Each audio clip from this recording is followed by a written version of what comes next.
Hello, algebra students. Well, we're doing more polynomial division, but today we're looking at a different technique. It's called synthetic division. It's really similar to what we've been doing, but it's done in a more convenient format, and it's really a little easier once you learn it. So let's take a look. So we have this division problem, and to do it with synthetic division, you just write down the problem in a different way. So instead of writing it all out in the familiar long division format, we take this -5 here and we change the sign of it. So it's -5, so we write it down as 5. Okay?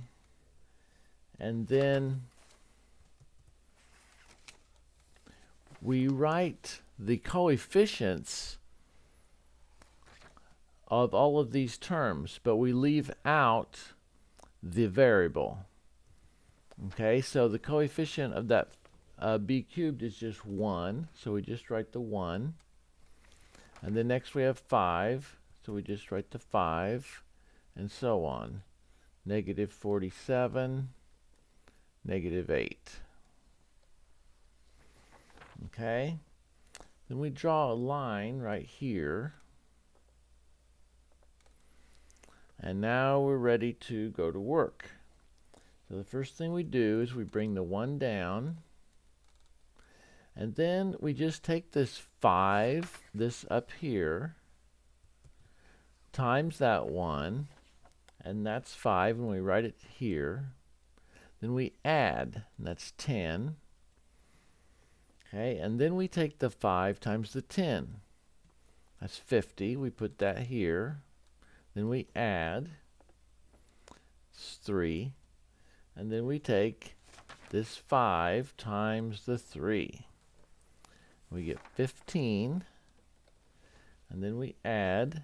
And that's 7. And that's the end. We make a little bar like here. That 7 is the remainder. Okay, so our answer is here. We just have to write in the variables. So the 1 is the first coefficient, and our answer will not have a b cubed. The highest exponent will be b squared. Okay, so we have 1 as the coefficient of b squared, so that's just b squared. And then we go on down from there. The 10 comes next. It's positive 10, and it's times b. And then next is the 3, and it's just 3 without a b at all. And then we have the 7, which is the remainder. So we write it in this form with 7 as the numerator of our fraction over our b minus 5 from up there. Okay, so that's it. And we will get the same answer that way as doing the regular long division. You might say, why does that work? That looks a little sketchy. My son recently told me when he was in high school, sometimes he just thought math people just made stuff up. They just said, yeah, you do this, and you say, well, why does that work? And they just say it just does, it just works, don't ask questions. So we don't want you to think we're just making stuff up. For this one, we'll just quickly go ahead and divide this by long division and just kind of see where this comes from. And this is not something you really have to know. If you want to just fast forward through this part of it, that's okay.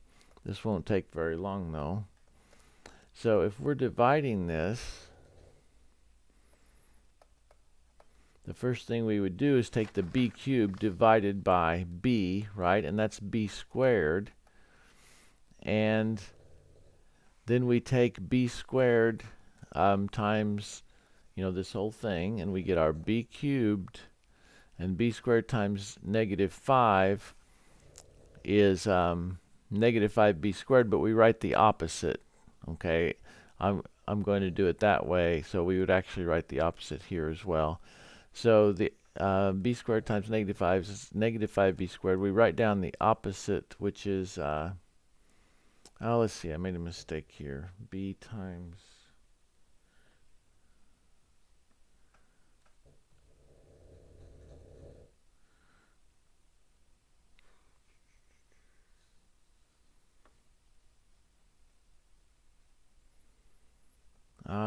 b times negative 5. Oh, yes, no, I'm sorry. That's not, I didn't make a mistake. Sorry about that. I write the opposite, so that's 5b squared. Okay, so then we add, and we get, 0 plus 10b squared. We bring down the negative 47, and we say how many times does b go into that? So 10b squared divided by b is 10b. Okay, and now I multiply that. 10b times b is 10b squared. And we write the negative. And 10b times negative 5 is negative 50b, but we write it as positive 50b. So we can add. And, oh, not positive 50b. Oh, yes, it is. Sorry. When I brought this down, I didn't write the b. So we add this and we get 3b. And then we bring down the negative 8. And how many? We take the 3b divided by b, and that is 3. 3 times the b minus 5 is 3b minus 15, but we write negative 3b plus 15, write the opposite so we can add. We get 7, and that's our remainder. Okay, so you notice we did get the same answer, right, first of all. But also notice what we did here. See, we have these two 5s here. Well, we have these two 5s here. Okay. Then we get this 10 down below, and it ends up being up here, and we get the 10 here. Okay, then you have 4750, and of course 4750.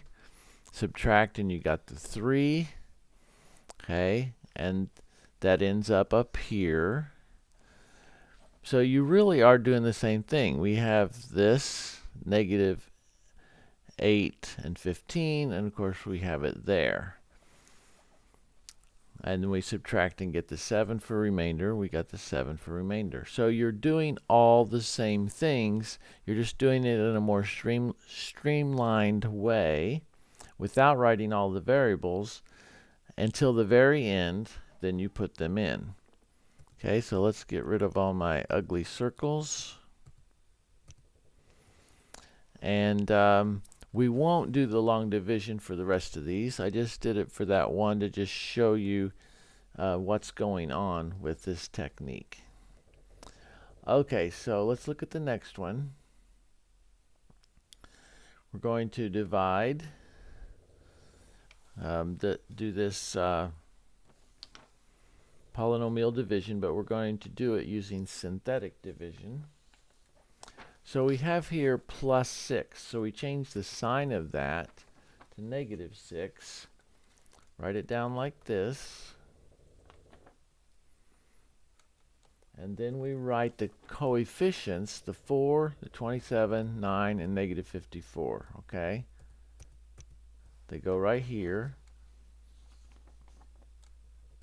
4, 27, 9, negative 54.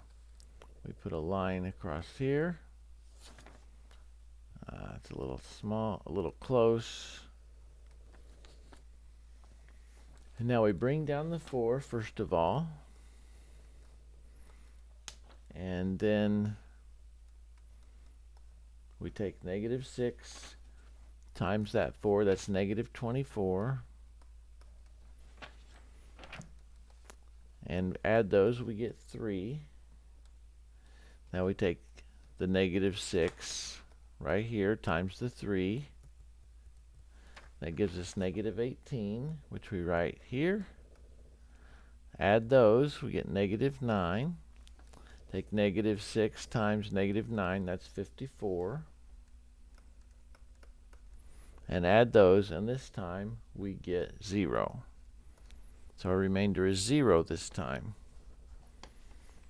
And so we have 4 times the variable, right? And it's x squared. And all you have to do is see, well, we're dividing by our polynomial. I'm sorry. The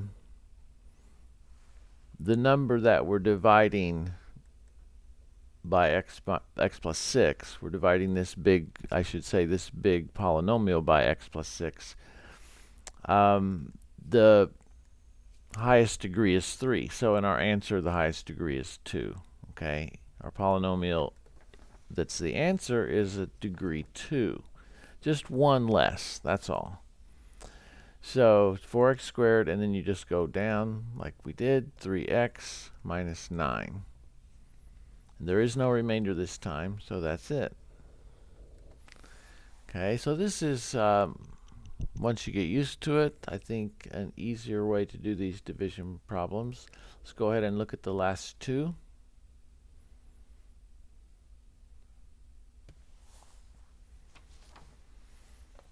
So we have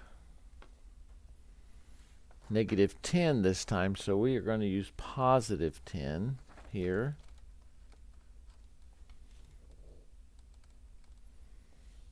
And then we write the coefficients. We have the 5, negative 58, 79, and 97 goes like this.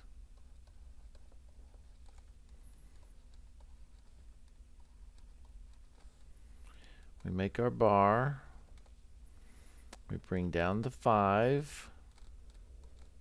And we go. So 10 times 5 is 50. Add those. You get negative 8. Okay, so 10 times negative 8 is negative 80. Add those, you get negative 1. 10 times negative 1 is negative 10. Add, and you get 87.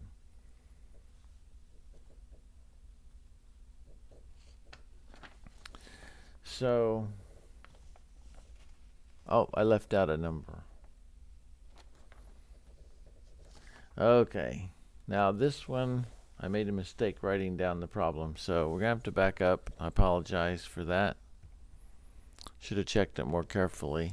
I know something's wrong here. I guess this is kind of good that this happened because I can point something out. The whole technique depends on there being a term for every power, descending powers of the variable. So you have a to the fourth, you have a cubed, you have a squared. Notice I don't have an a. Okay, so if there really was a polynomial that I was using that did not have an a term, I would have to write 0a in there to make it work. So I wrote this down, made a mistake, and I should have caught it because there has to be a term for every power of a. Okay, you can't just skip one. So we have a to the fourth, a cubed, a squared. We needed to have an a. So let's fix it.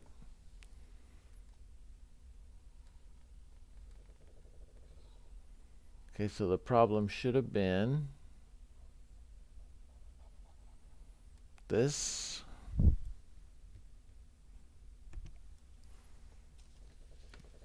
Okay, we have plus a. Oh, I'm going to make that original problem in black.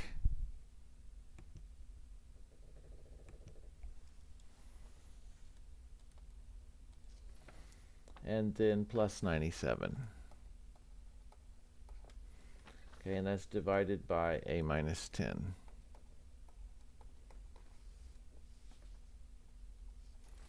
Okay, so of course that means this down here is wrong. So we're actually okay to here. This is all the same. But then next, this should have been a 1 here, right? We have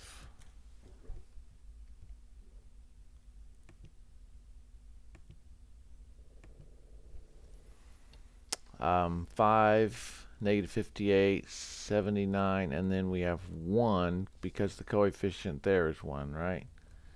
And then 97. Okay, so that's more like it.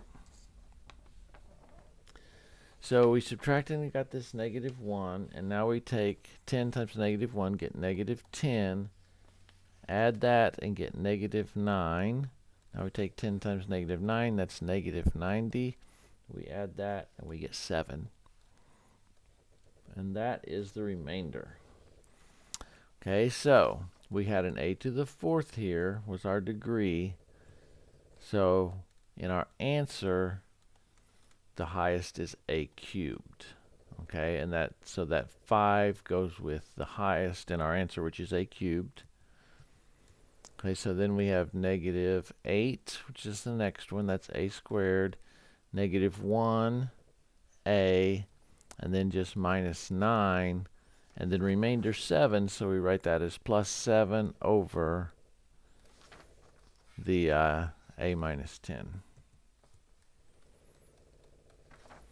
Okay, so that's it. We'll do one more. I look at this one and make sure that I wrote it down correctly. I think I did.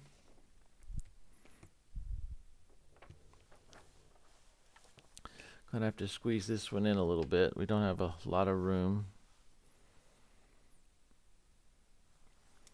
So we have plus 2 here, right? So we change the sign of it and we write negative 2. Okay, and then we write the coefficients. Remember, this has a coefficient of 1. Okay, so that's 1. Then we have negative 7. Negative 26, negative 14, and positive 4.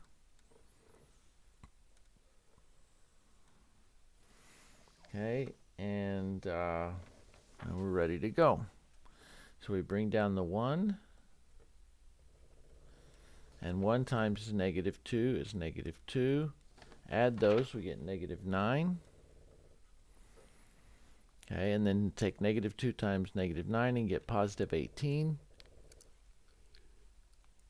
Add those and get negative 8. Okay, and then multiply negative 2 times negative 8 and get positive 16. Then we add those and we get positive 2. Negative 2 times positive 2 is negative 4. Add those and we get 0. And that's our remainder, is the 0. So we have our answer, which we get from this row here.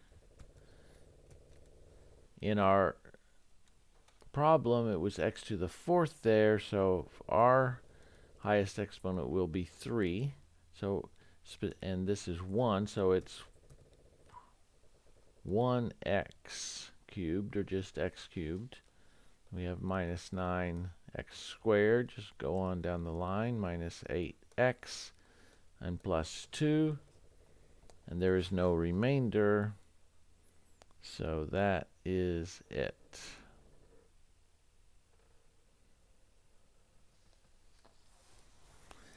So that's synthetic division. I think it makes the problems easier, and it's a very useful technique.